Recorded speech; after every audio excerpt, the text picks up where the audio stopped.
And hopefully we can have some interaction since we're not so many, so please feel free to shoot in questions. I do well with those things. I'm not the greatest speaker, so questions do me good. What else? Yes, let's start with question and answer because I'm very curious about you guys. So I do the questions and you the answers. So, why did you come to this brand strategy for conscious creators?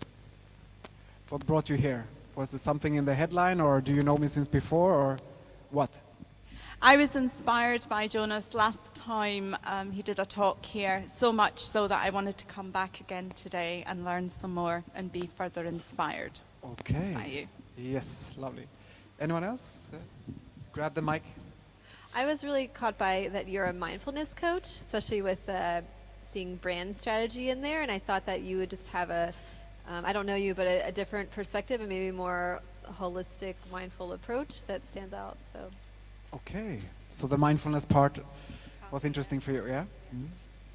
Anyone else? What was your... Stephanie, would you like to share? You don't have to. Yeah, and the title, Conscious Creators, because I think to also create in an environment, you know, you got to be conscious of others, of self, and, you know, a lot of people just don't do business for making profit, more for purpose. Yeah, so that consciousness comes in. That's what you mean for you? This more for purpose and less for profit. Ah, yeah. That's a good t-shirt print. For purpose, not for profit. Okay. Anyone else? Amit, why are you here? You happen to have lunch and... I don't actually know that much about, I know about mindfulness. I don't know much about brands and strategy. And so I think every little bit that I can learn in this area from different presenters, different people, is one more little bit of information that helps me, you know, just learn along the way in the process. And then hopefully these little things will come together and inform wherever I go to next in my life, in my business, and whatever. My writing. So mindfulness you know, but now maybe bits and pieces about how to run a business in different ways. Yeah, okay, thank you. Anyone else? I am interested in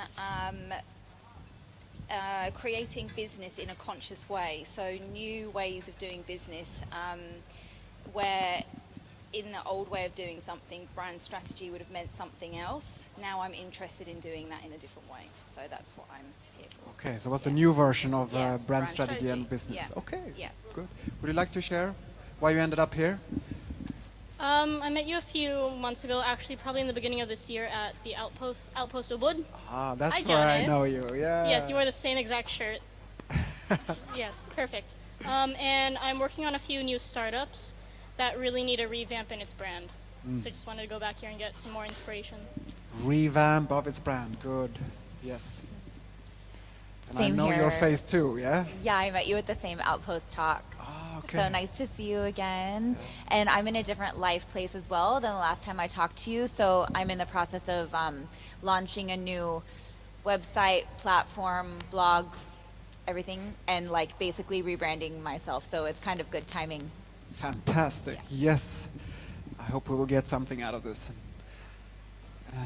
So brand strategy today. It's a vast topic, of course, and I would disappoint every brand strategist in the world if I say that this is easy and simple, but hopefully this is the feeling afterwards, that this is easy and simple. And I actually once got a bit, got an angry person coming after that. I'm making this way too easy. Brand strategy is an art form, it's so complex and you know, but yeah, let's see if I can make this easy again and spoil the fun. It's like Alan Watts, he wrote books about Zen Buddhism, and the Zen Buddhist teachers, they didn't like him. He gives away the show, you know, they have this elaborate game to play and make it a bit complex so that the mind opens up. But he just explains it to everyone so they know they're there for something else. Yeah, maybe that happens, maybe not. Jonas Freeman, let's start with myself. I usually forget about that part. I grew up in Sweden, And my professional career started in fancy business schools, learning about how to build businesses, how to build brands, and that's what I ended up doing. I was employed brand strategist for a communication bureau after my university studies. And after a couple of years, I saw this can be done even better. So very young, I started my own brand strategy firm and bureau, and I started to run that. After a couple of years, again, I found myself very much appreciated by the clients that I got, and they invited me to become a part owner in the corporates. So then I said yes, and before I was 30, I had an amazing CV, I would say, according to my old way of thinking at least. And I was now part owner and marketing manager in 3 businesses. One was luxury yachts, sailing boats.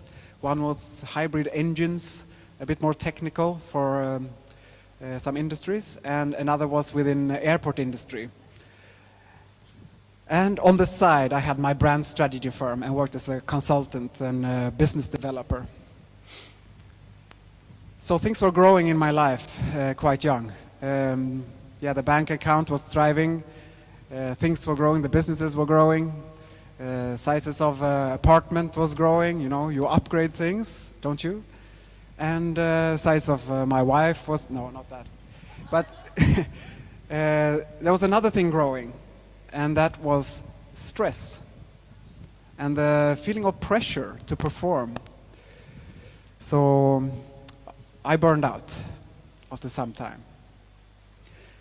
And after being in a complete hell, I would say, no energy, not being able to do anything, I had to let go of pretty much all my assignments and just let go. I couldn't contribute with anything.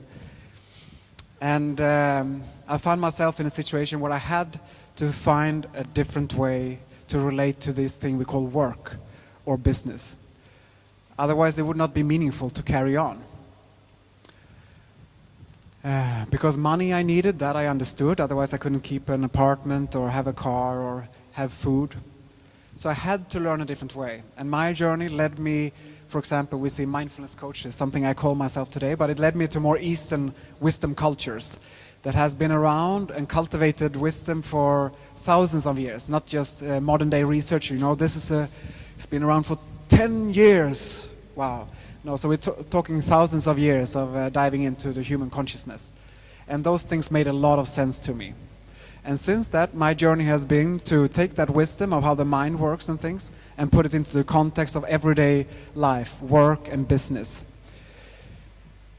I am a co-founder of something called Conscious Business Community. Anyone seen this or like the Facebook page or something? Conscious Business Community? So I'm one of the co-founders. If your dream isn't mainstream. So this is for us that wants to, you know, have something good to share with the world. So probably you do. Now I'm working with some people here. Very interesting project.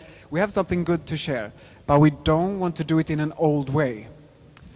And what do I mean with an old way? Well, for example, creating pressure, stress.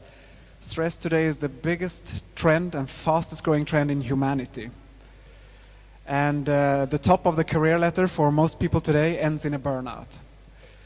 I didn't know this when I burned out. I was quite young. I felt very alone. But what we see today in corporate world and businesses is a very destructive way of living.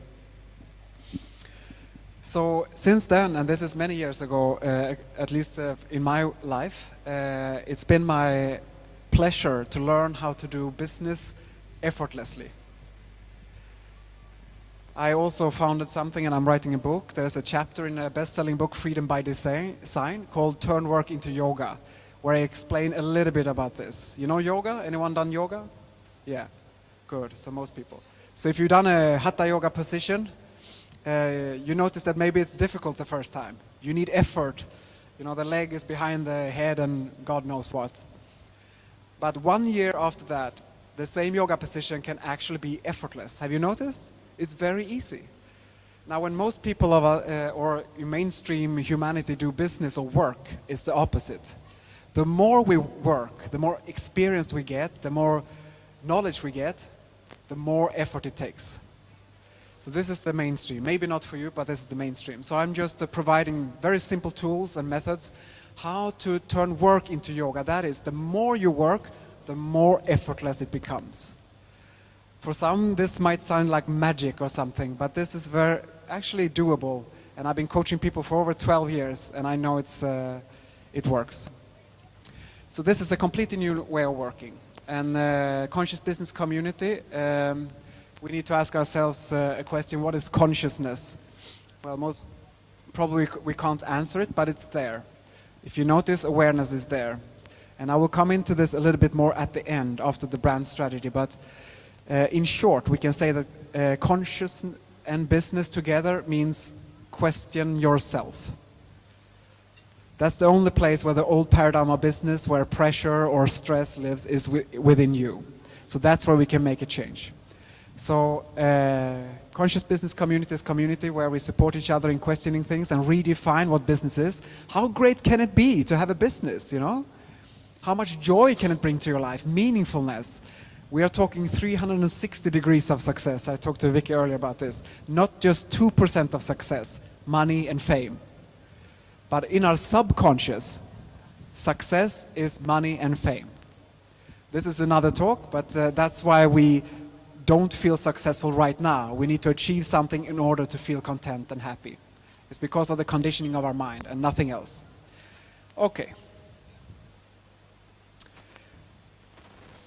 So, I had a similar journey myself after my little awakening, and see that I couldn't continue like that. I needed to find a new and much better way, and a more 360 degrees of success.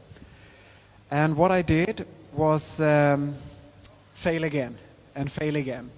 So for example, I started to build another business after some time. It's within leadership. And after a couple of years, again, I saw myself as successful. I stood on the stage with Entrepreneur of the Year in Sweden, and then it was the Speaker of the Year in Sweden, and then it was me in the middle talking about the new paradigm of leadership. But after that speech, I didn't want to do it again. I was absolutely exhausted again. So I noticed that I lost my integrity. I didn't live the way I preached, and this is a pattern we see a lot. For example, I did an interview with Hugo, the owner, and he sees the same pattern today. A lot of people today are waking up and they make a break. They make the courageous thing. They make a break from the destructive patterns of their life, whatever that is, if it's in corporate world or whatever, and they maybe come to Bali, and here they reproduce the same results, but in a much more beautiful environment. Again, they start to create pressure, stress, now even more pressure, because now you have to make your money yourself. You're not employed anymore. So he said this is the biggest problem he sees as well. They are courageous, they do the thing, but then they sit, reproduce the same inner results. They are not feeling successful. So, yeah, more about that later. Now, let's dive into brand strategy. So what I will do today is share the brief theories of brand strategy, but I will present in the end something that will completely shift the tools from being old paradigm marketing, cynical manipulation tools to change other people's perspective to buy something, into be a part of your soul's journey and your unique gifts and your purpose. Are you ready for that flip? Okay. But what I will share is the fundament of brand strategy as we know it, and hopefully it's easy. I just want to ask Jody, how long, are you with me? For how long do we go? 1 hour and 15 minutes Q&A. Okay, so we've done 5 minutes Q&A already, so we can save that. So, just a short run through of the benefits of having this perspective of brand strategy. So it's a big perspective. When I worked with corporates, I work with management groups. This is the major directions of your brand and how you want it to be perceived in someone else. So what it can create, if you have a strong brand, probably you could say these things out loud and do a better list, but it creates a certain kind of likability to a brand. You like it. You have certain clothes brands that you like more than others, even though the clothes itself might not be better quality or something, you just like it. We get a relationship to it. And what happens when we really like something, it becomes more personal. Well, then referrals just increase. We have no problem referral to someone else, yeah? If you really like this kind of brand. And you see it probably in your business as well. When they like your clothes, it just spreads by itself, yeah? So then we have a strong brand with good associations connected. And then we have increased sales. Yeah, if you like something more, sales goes up. It's quite natural. We also see that strong brands can have a much higher profit margin. So they have easier being sustainable financially, their businesses. When you have big likability, you also have a lot of loyalty. Loyalty, you know what that is, yeah? You can defend this brand in front of someone else, you know, that has a different opinion. That's the kind of, then you know you're attached to a brand. And then, of course, it can bring more value to humanity if you actually do something good. If you have that likability and you have strong loyalty and you have also a profit, you know, sales margin, you can do more good for humanity. So it can help us that do maybe NGOs, social entrepreneurs, or if you do something else really good. What I worked with a lot was also more value to company. You know, today, the bit of a sad truth, but many companies are evaluated on a stock market. How to create, you know, a good value on a company or to sell a company. Then they hired someone like me as well. How to increase the value of the brand and the company. Because it's a very big chunk of the value of the price of a company is the loyalty to the brand. Not just how many customers you have, but what do they actually feel? What are the associations to it? When someone else is going to buy the company, those things are very important. So this is just a little list of the benefits and why brand strategy was a big thing back in the days when I worked with this. In short, and I might oversimplify, but hopefully I will not be hung. Brand strategy is the journey from identity towards image. Identity, in short, is what you perceive of yourself and your brand and your products, or what you want it to be perceived as. Image is what clients, customers actually perceive. You see the difference here? So I want you to perceive me as a good, competent, and good-looking guy, yeah? But what she actually thinks about me, I have no clue, and that's happening inside her. So this is a very, you know, you can see why this very easy can become a game of manipulation, trying to control people's mind to think and like your brand, which is not always fun. Now, many people have experienced this with marketing. How many people here, for example, likes salesmen and saleswomen? Depends on the sell, but yeah, what they're selling, yeah. You care about the product instead.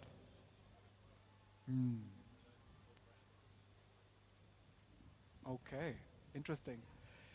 And usually this is the case. It's not the salesman or saleswoman. Usually we have negative associations to saleswomen or salesmen. We can bypass that, like that man. He just looks at the product, what I'm actually buying. But I would say that's a way to bypass the salesperson. But you know, marketing and sales has got a negative connotation because someone is trying to convince us. It's not fun. They don't accept us as we are. It's not love. They want us to change and buy our product instead. So this is how we can turn that into a more loving process, this with brand strategy. If we look at the identity system of our own brand, we can say that it consists of something called core identity. Now this is where we have our strategy, our values, our plans, our intentions, our product development, all the intellectual knowledge and the plans that we make. And the ID system is how it manifests in reality. For example, a website, a product, other marketing, advertising, and so on. So how it manifests in reality in terms of, for example, communication and products. Now, when a brand has been around for a longer time and becomes strong, usually what appears is a soul. A soul.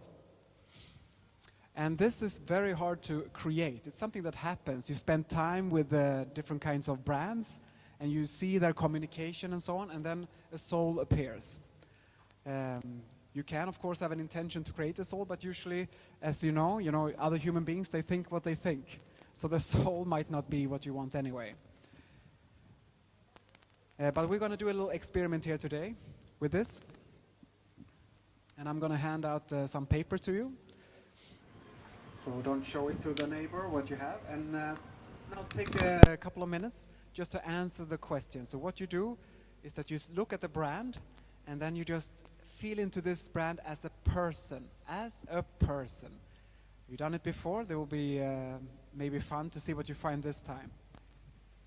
So there, you look at the brand, and then ask yourself the question, if this was a person, and then you answer the questions, top of your mind. The first associations about this person.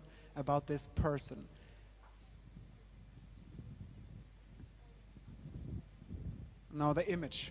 Yeah. You look at it, and then you perceive it as a person, a personality, and then answer the questions below.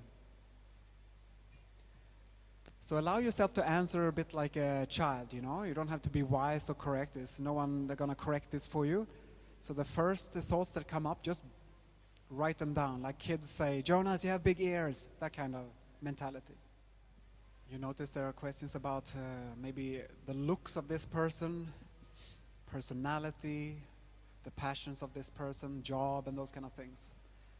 So you just generalize wildly according to the image of this brand, or this personality that you perceive looking at this brand. And the last question you will see, that's a question what the friends of this person would say about him or her. So it's the friends of this person that you just visualized. What would that friends of that person say about him or her? Feel free to ask questions if you didn't hear it. So a big round of applause for Jennifer. Someone else volunteering? Stephanie, for example? Yeah, an applause for Stephanie.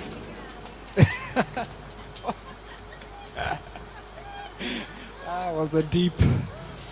Faye, would you like to be a volunteer today? Yeah. Yeah, sorry for getting you up of your bean bags, but it's for. So what I would like to ask these beautiful volunteers is to just share a little bit about what they've written about this brand, and don't show what you have. So try to hide it for the audience. Yeah. Okay, so share who the person is. As a person. Okay. And don't give away the brand. So yes. Just as a person. Okay. My person is a woman. She's 49. She wears. I'm a fashion designer, so what she wears. She wears cashmere, flat leather boots that are very tasteful, a beautiful poncho, diamonds, but nothing flashy. She's married with 2 children. She lives in Vancouver. She lives in a beautifully decorated penthouse. She loves interior design. She is organized. She loves intimate dinner parties. She is like a financial VP of a company. She and her friends say she's timeless, sophisticated, relaxed, lives in the moment, always has good taste, and is responsible. Okay, financial view. What was the first thoughts that came to your mind when you saw this? First thoughts, luxury, comfortable, takes her time. Takes her time. Takes her time. Okay, so this is just luxury. My interpretation, I think. Of course. Yeah. But a VP in Vancouver? Vancouver. Vancouver, okay. Yeah. We got it. Thank you so much. Okay. Mine's pretty brief. First thoughts. Races, adventurous. He's a man, kind of rugged looking, probably in his 50s, married, lives in Beverly Hills in a needs for speed, probably works as an investment banker. Spontaneous, lives on the edge, and likes to take risks. Okay, did you get that? Yeah? Okay, something different now. So, definitely a man. Does not seek adventure, doesn't like change, likes his little routine, and woe betide you if you step on that routine. Definitely not a leader. Middle-aged, Mr. Average, 5'9", short dark hair, somewhere around 40 plus minus, definitely married with 2.4 children and a cat. Lives in a place called Familyville, in a brand new semi-detached house with 2.5. It's his bedroom 3 and it's not a bedroom. If you're British, you'll get that. Personality-wise, like I said, loves his routine, doesn't do anything new. He ain't going to go and buy any dive gear from me for sure. He probably likes to go to the pub on a Friday night with his mates. Beyond that, that's probably the most exciting thing that he does. For work, he's got a 9-to-5 job in an office, possibly a low-level manager. His friends find him reliable, he's routine, and he's very supportive in the community. Thank you for that essay, Faye. Fantastic. Applause for the volunteers. I know many like him. Okay. So now, beautiful audience, almost as many as the volunteers, choose which you think is your brand or your personality. Come up and stand next to the person.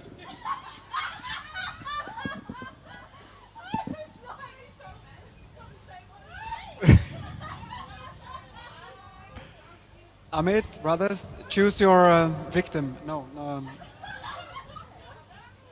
Yeah, you think you have the same brand. Who do you stand next to? Yeah. So what was your descriptions? Good job, Jen. Yeah? Okay, save the socializing for after. So show the brands and see if... So that was a score. Everyone found their brand and all we talked about was... It's a quite powerful example of how the brands symbolizes much more. Sometimes when we say brand strategy, you think it's the logo. No. It's everything that is associated to the logo. That's the brand strategy. And that's a lot of things. It was a match, although you described the BMW as a woman. That's very uncommon. Usually it's a very masculine brand, but still they found. But of course, you have a BMW. Yeah, then you won. Then it was personal. Okay, so now if that was the a little experiment, let's see how this works when it comes to measuring image of a brand. We talked about the identity before, how we construct it. And if we see it as a pyramid, as a symbol I chosen for this talk, on the top we have something called brand awareness. So this is how you measure the strength of a brand in market research. So we can learn a lot by this. So on the top of the pyramid we have brand awareness. You probably heard this term before. Here we have recognition, for example, that people recognize it. So if I ask, we continue with cars because everyone knows it. What is the car that comes to your mind? Well, you say BMW because you have one, you know, and then it's number one. And then we can continue. Then it's top of mind. Okay, what other cars do you know? Then you say Honda also. Okay, then that has a lower rating. And then maybe if it's a Toyota that does the market research, then they ask, do you know Toyota also? Yeah, it's a car brand. So then you have aided help. So then you can hierarchy how high up in the mind, how strong the brand is. So this is the brand awareness, how top of mind they are in your particular mind. And if you do this with thousands of people, you get an average and you can see, oh, this brand is very strong and that is not so strong in brand awareness. So now we come to the image, and this is types of associations, what we played with right now. So it's different kinds of attributes. Are there thoughts that you have and feelings related to the product, or is it to not with the product at all? For example, That guy, what's your name? John? John? Yeah. Can I share what you had as the first association? Yeah. It was first association was Nazi, because he knew the story about the logo and where it comes from and where that symbol comes from. So that is a non-product related. Okay. Yes.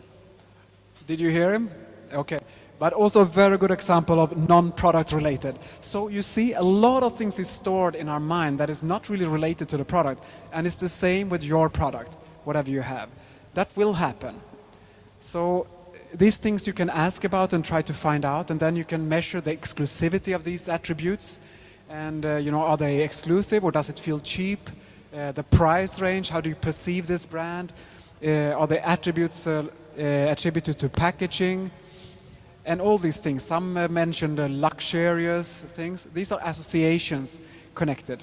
And then we come lower down in the pyramid. And here we see image of user and the image of the usage of the product itself. Now this is a bigger chunk of the pyramid. So the user, when we come to personality, is a bigger part of our mind, of our body. So this is how we feel mostly about a brand. We see it as a person. And do we like this person or not? This is the attitudes towards this different kind of attributes or associations. So you try to measure certain aspects and attributes, and then the benefits. Are these positive to you or not?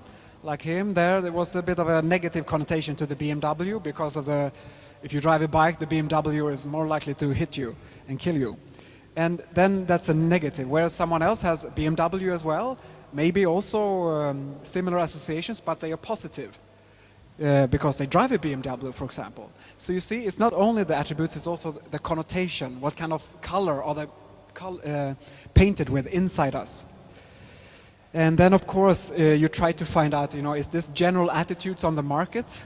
And then you can cross-reference between certain aspects. Do I have an example?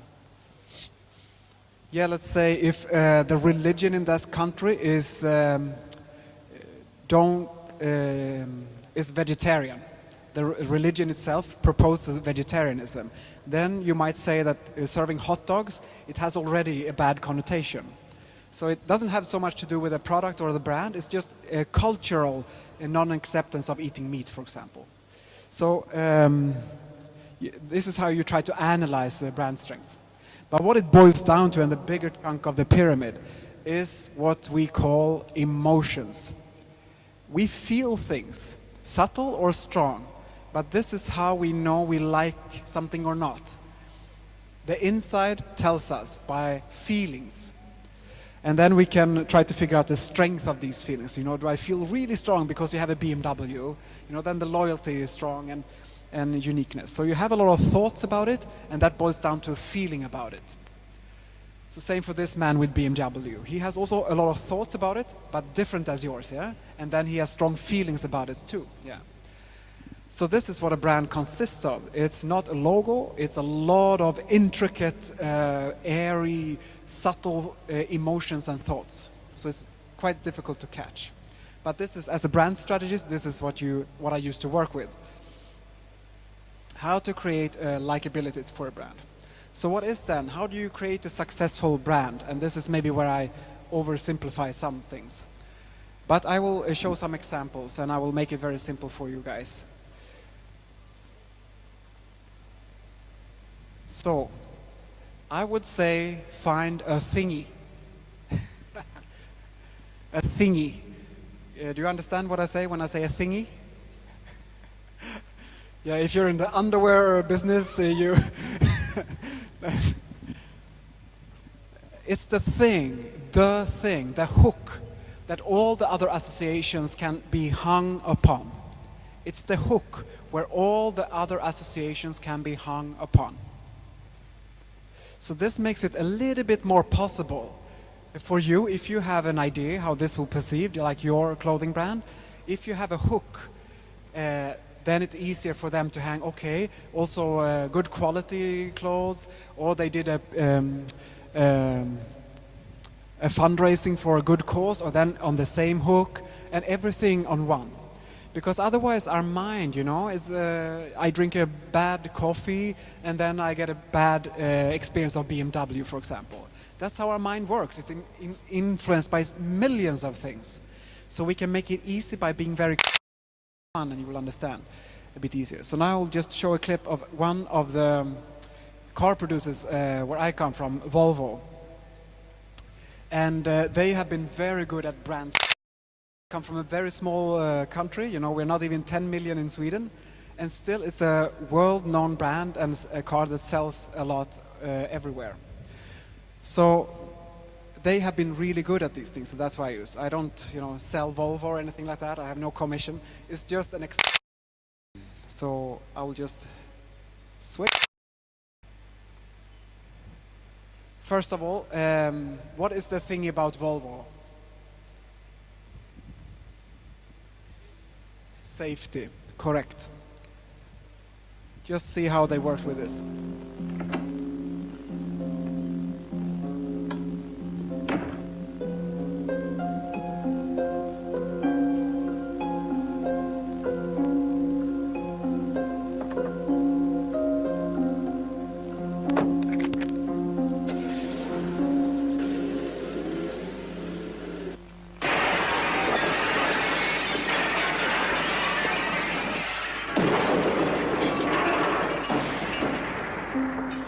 Volvo 340, tested by dummies, driven by the intelligent. Powered by a new 6-cylinder, 24-valve engine, richly upholstered in leather and uniquely styled.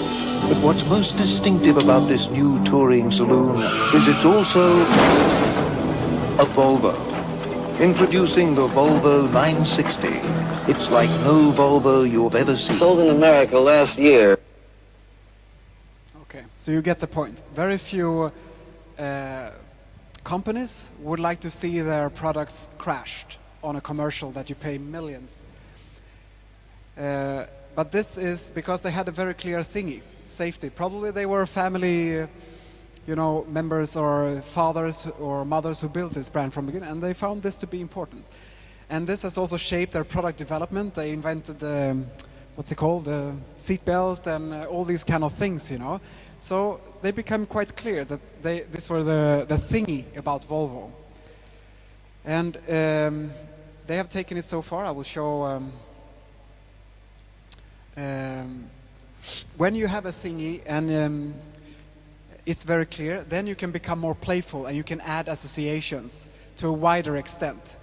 And since they were very clear about this safety, they can go to a little bit of the extreme. I'll show you one of their later commercials, and maybe you'll see what I mean. I have to switch again. So here we go. A is for Amber, who's taking the bus. B is for Larry, who's feeding the doves. C is for Clara, cleaning her lambs. D is for Dora, hanging out with her friends. E is for Eric, who's digging too deep. F is for Freddie, whose heart stopped to beat. G is for Gary, who's crossing the street.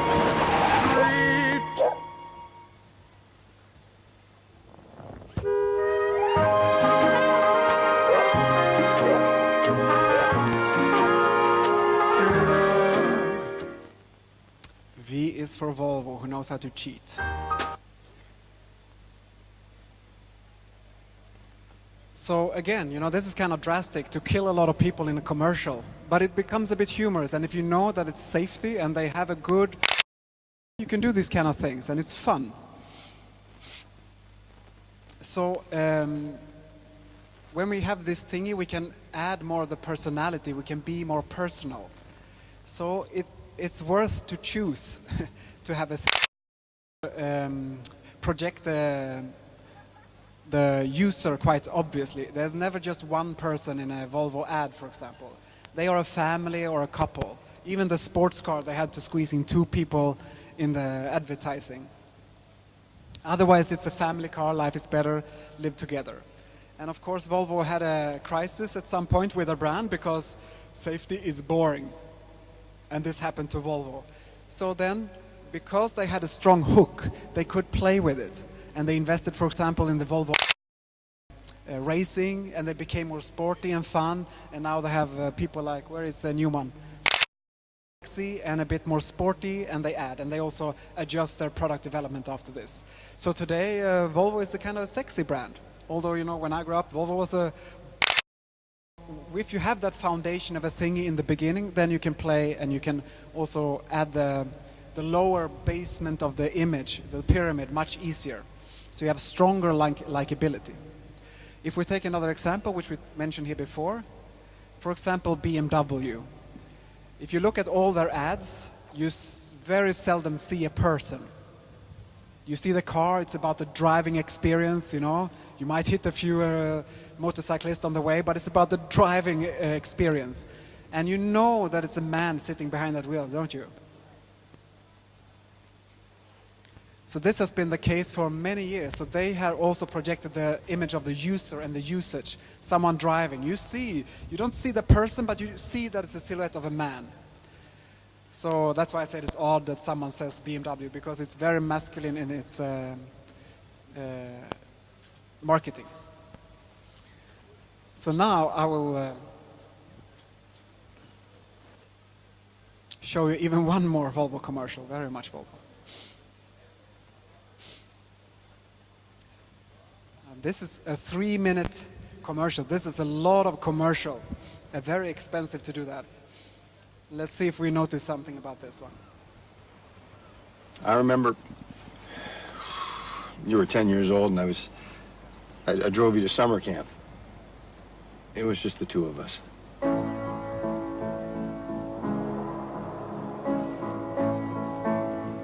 When I was dropping you off, you had this smile, this same smile I see today. I drove for about 2 minutes and I had to pull over. I was crying so much that I couldn't see the road.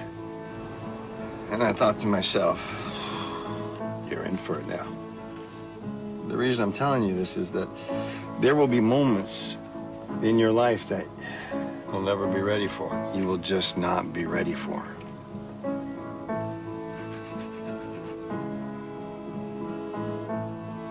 Your little girl getting married being one of them.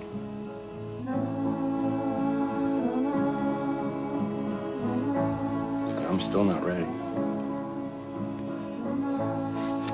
I guess this is where I'm supposed to give you advice on marriage. You see, in the beginning, when you're first starting out, everything's exciting. Your potential is unlimited, exploding with possibilities, simply because of the person sitting beside you right now. And you found a guy like Jacob, a good man. It won't always be easy. There will be days. You'll make mistakes. Sometimes love won't be enough. You'll have to make the decision to not give up on each other. That won't always be your first instinct. But I promise you, it will be worth it.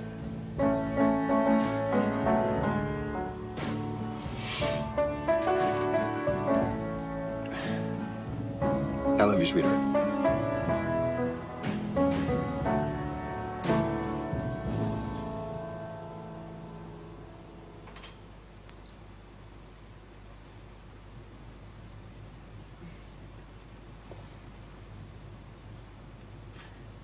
That was a great speech, Mr. B. Thanks, Toby.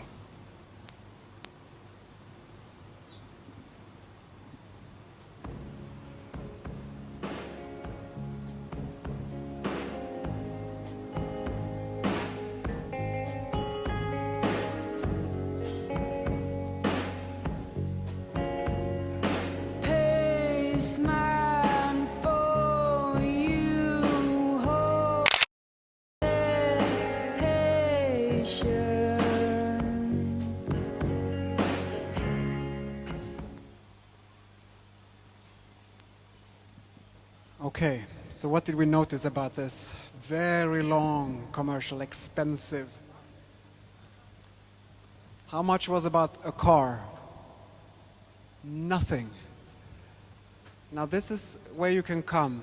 If it's in a mature market and you are an established brand, you can just play with emotions. This is an emotional movie, yeah? Yeah, and it's also a bit provoking. I don't know if you noticed, but it's a gay couple getting married. It calls it My Little Girl in the beginning also. Fantastic. They can make so many fun things now and create so strong emotional bonds to their brand. Of course, they focus all their attention, you know, on building a good car. It's not about that. But it's just an example to see how they have come so far down in the pyramids that they can do commercials that are just about the emotions. They don't even have to tell you about the car. And then, of course, the car wins awards. This was awarded the most safe car of the year and those kind of things. So it's not about, you know, forgetting about the product and just building image. Of course not. But this is how you can build a good, strong connection to your product and brand. If you have something good, then even more. So enough.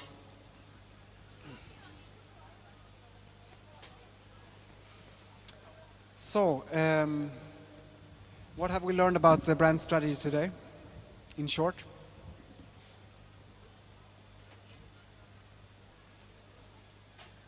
Is it clear for you what it is, or does it resonate what you knew before about brand strategy? Yeah? Feels more clear? Emotion, yeah?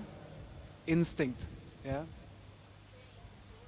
Creating a story. Yes. This is why we hear so often in marketing why storytelling is so important, why Amit is so well hired by companies to write things as a copywriter.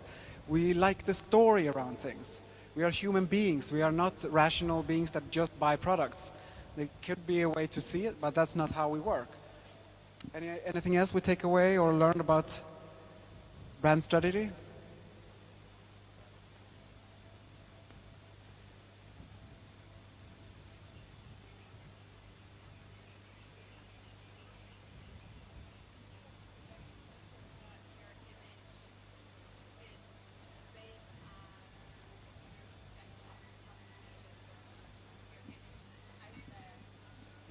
Can you say that again, please? It's very important that the image that your customers see is what's in here.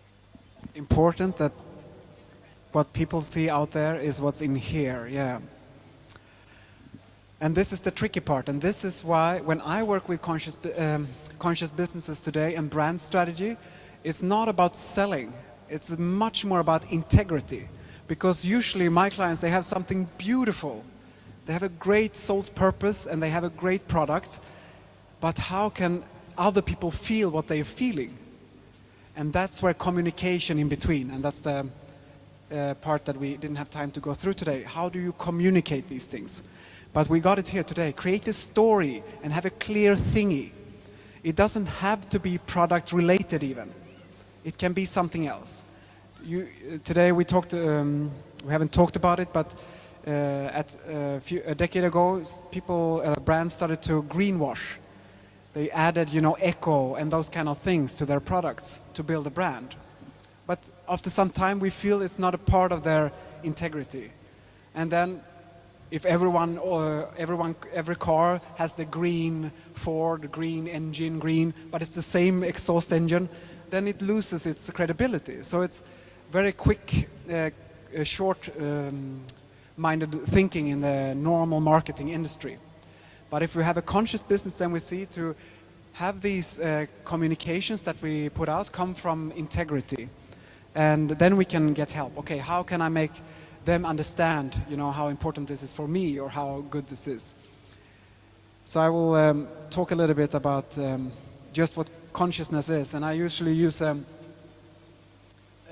pen to do this. This is the human mind. We see it over there. We have many pens.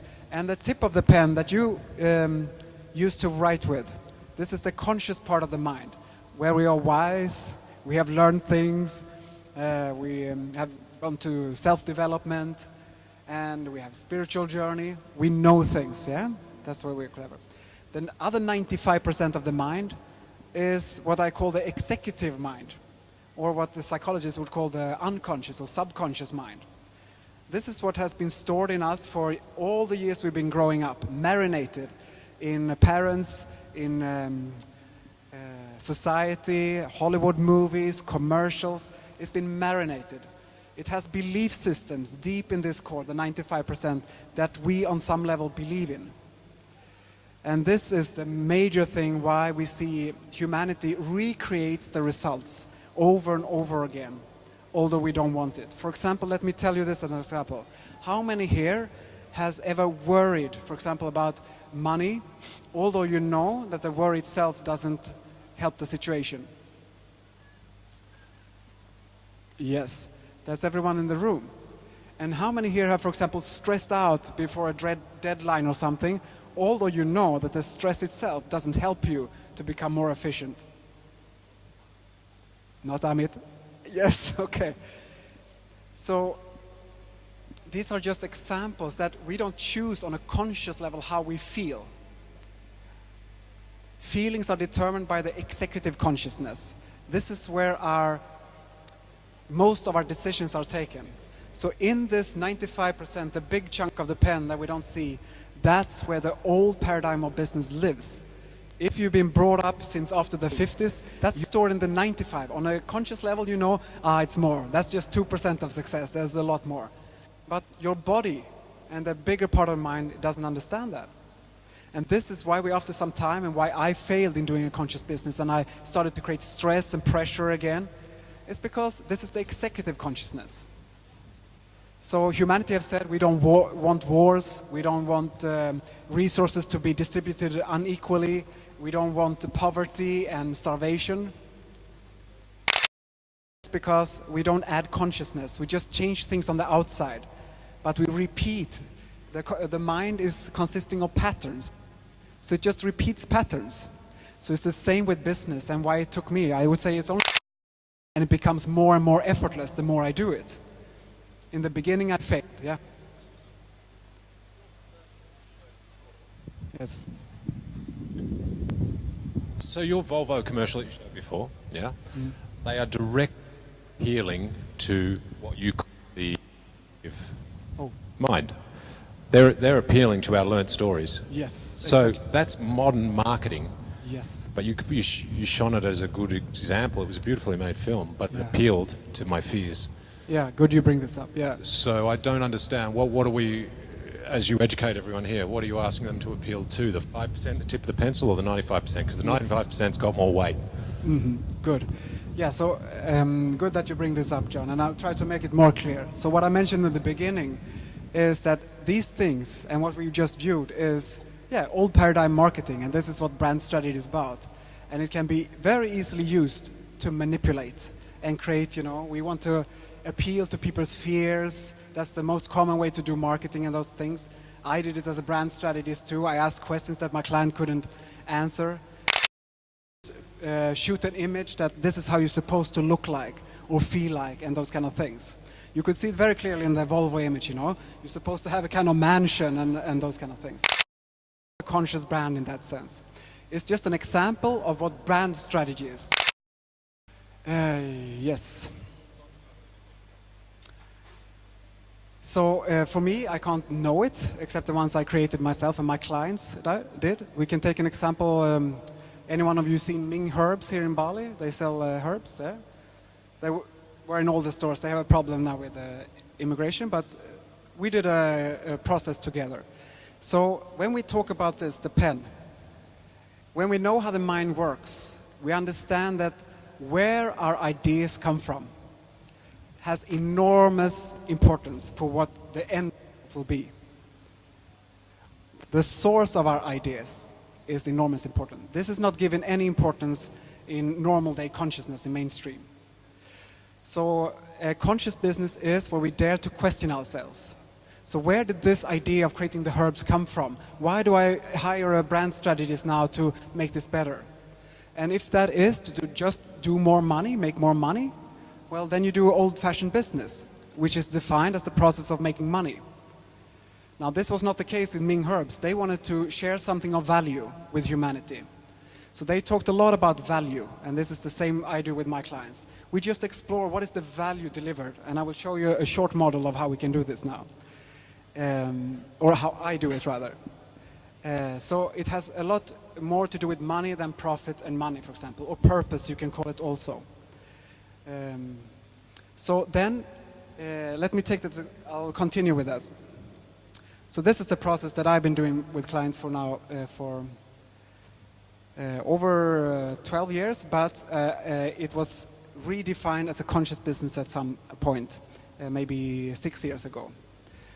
So what you can look into, when you look into your brand and yourself, the most important thing that we look into as you as a leader of the brand is the unique gifts that you have to give. Not the uniqueness in trying to find it out, to find in competitive terms. That's how simple it is. And you are so unique and so important in this moment that this is the fact of existence, how it works. So how this unique being comes into place in universe right now, it has a unique gift. And to highlight these things, and usually in school or in business, we haven't been used to thinking about these things. So we might think of skills just, oh, but I learned that I'm really good at that.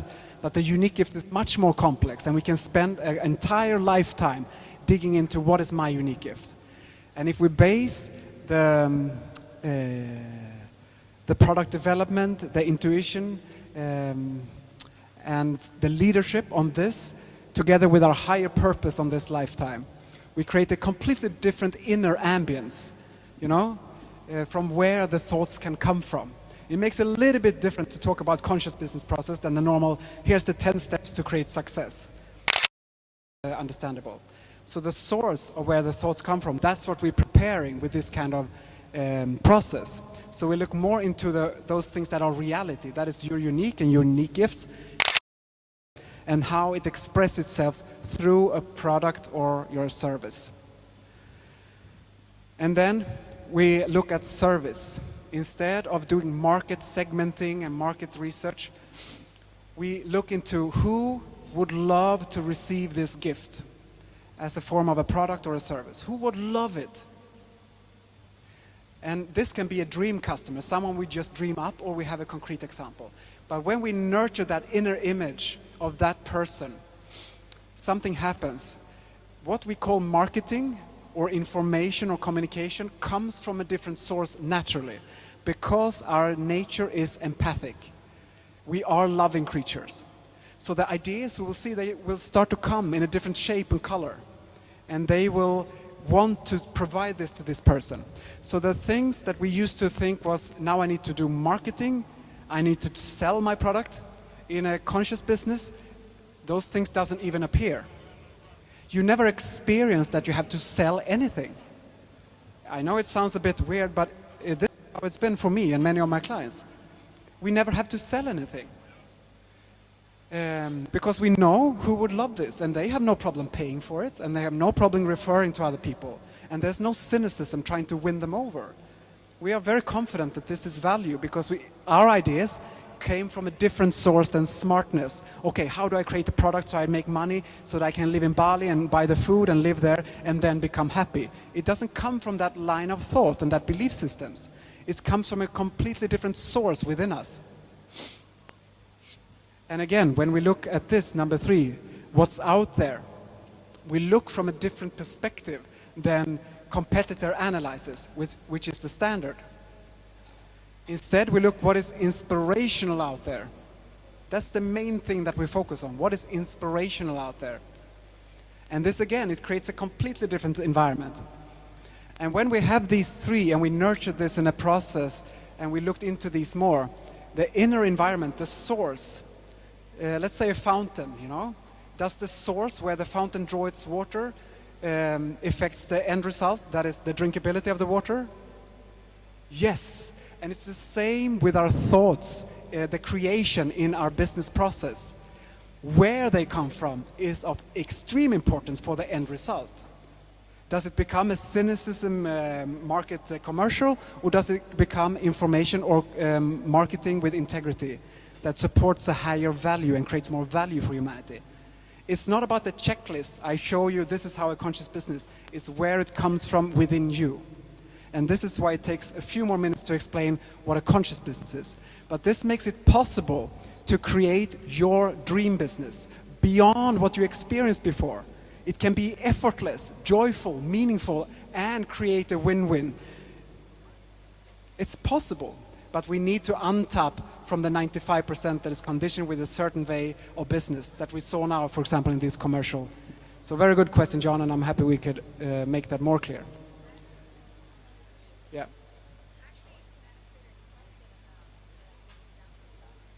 Yeah.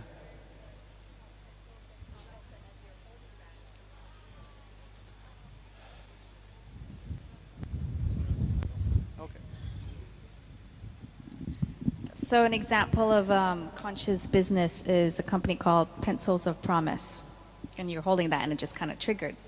So I actually only recently heard about them, and they're ensuring that children have access to education. Because this guy, Michael Braun or Andrew Braun or something, so he was backpacking and traveling, and he went across to India, and he just asked them, what is one thing that would make you happy in the world? Like, what is one thing that you really want?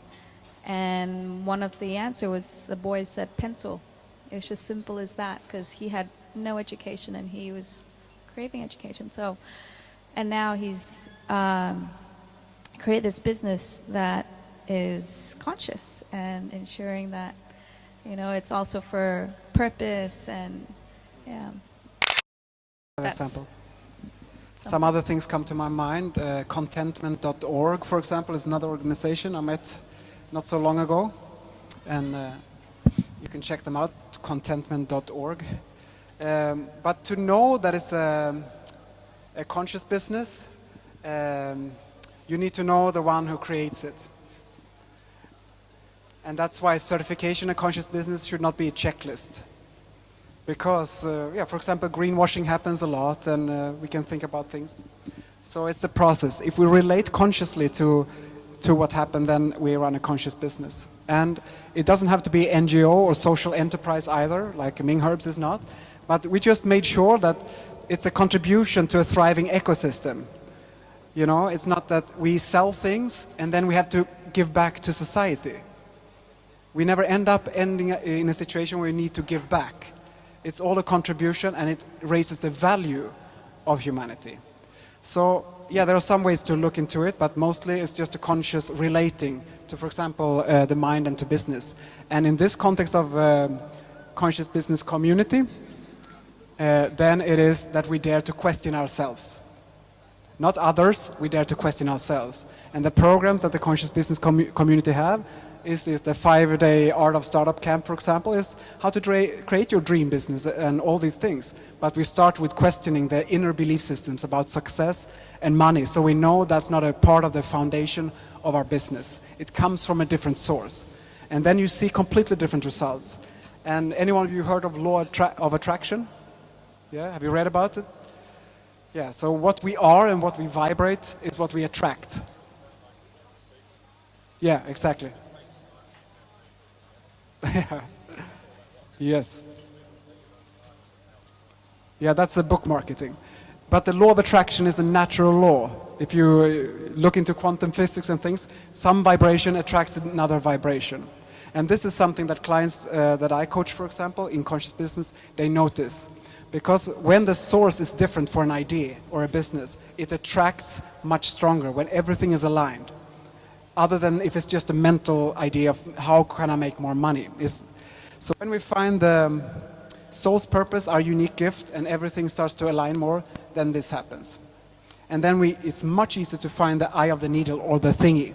This is what comes when we see who wants this and longs for it, and we know ourselves much better, and we see what's inspiring out there. Then we find something in the middle that touches every point. This is very easy for me to do, and this is what someone else loves, and this is something that is missing and creates value in the bigger scheme of things. Not something that someone else has to clean up or things. It creates value. So with this, we can find a thing that resonates, and this is when we find a good brand strategy with integrity. Good. I would love to chat more, but we are 1/4 past already. So if you have questions, I will stay for a while. Very interesting question. Thank you, John and Faye and everyone for your contribution. And yes, you can find me on jonasfreeman.com and consciousbusinesscommunity.com. You can easily go and like or sign up there. Okay? Thank you.